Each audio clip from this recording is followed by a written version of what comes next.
I'm Skylar Ross, this is Wyatt Brooks. The advantages of a 4-stroke engine are you don't have to mix fuel. They have more torque and more horsepower than a 2-stroke. And they run with more fuel economy than a 2-stroke does. The disadvantages of a 4-stroke are they're heavier and you can't run them at very extreme angles because of the oil down inside of the crankcase, and if you turned a 4-stroke upside down, then the oil would flood into the cylinder and it would no longer lubricate the parts, the piston and the crankshaft and camshaft down the side of the engine. Another disadvantage is there's a lot more moving parts that can wear out on a 4-stroke. And some of the advantages of a 2-stroke are they're a lot lighter and they can be run at extreme angles because there's no lubrication or down in the crankcase. It's all pumped in with the oil or with the fuel air mixture. So you can run 2-strokes upside down or sideways. That's why they're most commonly used on chainsaws and weed whackers. And they're a lot lighter, and 2-strokes have a lot less moving parts than 4-strokes do. Some of the disadvantages of a 2-stroke is that you have to mix the gas and oil in. They don't have as much torque as a 4-stroke, and there's a lot less fuel economy on a 2-stroke than a 4-stroke.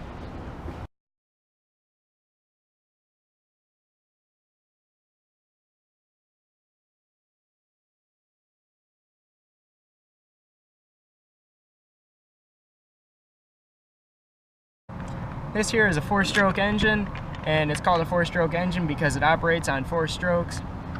So when the engine is turning over, on the first stroke, the exhaust or the intake valve here is going to open, and while it goes down, it creates a partial vacuum that pulls in the fuel air mixture out of the carburetor.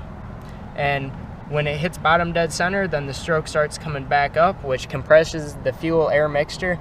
And when it reaches about right here, which is about 30 degrees before top dead center, the spark plug will ignite, and that ignites the fuel air mixture, which is going to drive the piston back down to bottom dead center. And when it reaches bottom dead center, as you can see, the exhaust valve opens slightly, and as the piston raises, that pushes the exhaust and the spent fuel out of the cylinder and out the exhaust. Now, while the engine is spinning, the valves open and close down here, as you can see.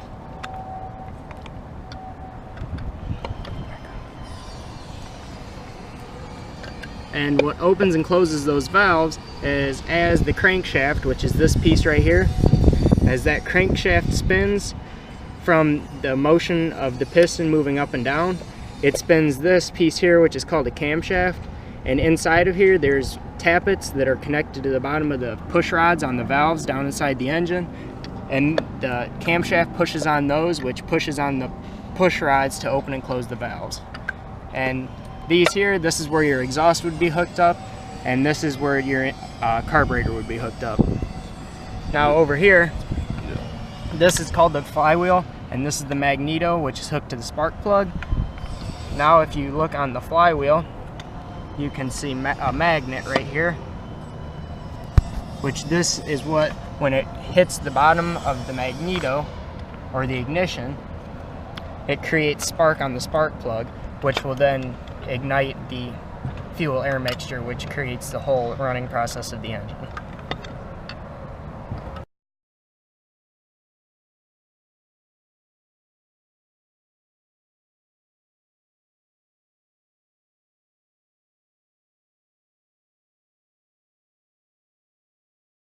These are the valves on the 4-stroke, and the camshaft, which is attached to the gear on the crankshaft, is what moves the tappets, which are down inside of the engine.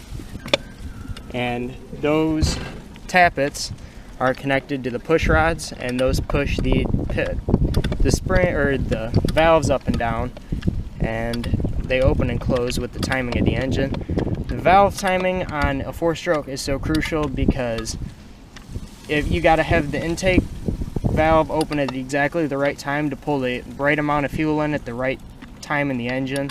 And you have to have the exhaust valve open at the right time, because you don't want too much of a valve overlap. You want a little bit of a valve overlap, but not a lot. So when they're turning,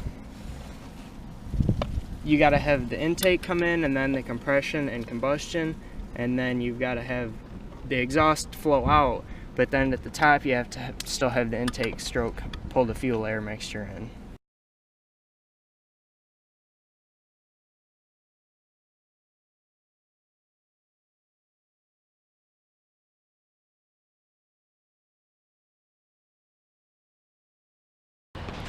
Alright, in a 4-stroke, this is the what's called the oil reservoir down in the crankcase, and there's this little dipper here on the bottom of the piston, this right here, and usually there's oil down to about right here in the engine, and that dipper will fling the oil around inside of here, which lubricates the all the crankshaft and the camshaft, and in here for the piston that's on the journal.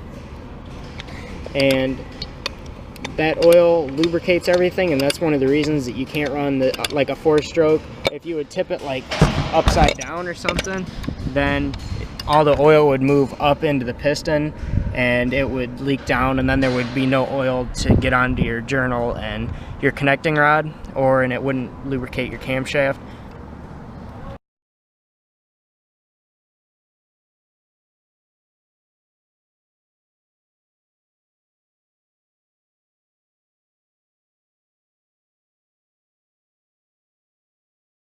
This is a 2-stroke engine. It only operates on 2 strokes. Unlike a 4-stroke, down is going to be 1 stroke, and then up's 2. And unlike a 4-stroke, a 2-stroke has ports instead of valves, where the fuel and air mixture would come into these ports. And the fuel air mixture on a 2-stroke also has oil in it, which would lubricate the crankshaft and everything down inside the engine, along with the piston and the rings. And there is no oil reservoir because everything is oiled through the fuel air mixture.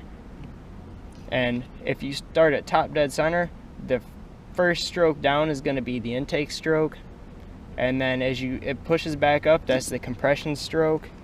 It's going to ignite at the top, and as it comes back down, the exhaust is going to exit at the same time that the fuel is entering, and then back up for compression, and then it pushes it back down for the combustion and the exhaust stroke of the engine. 2 strokes are a lot lighter than 4 strokes because it has a lot less moving parts,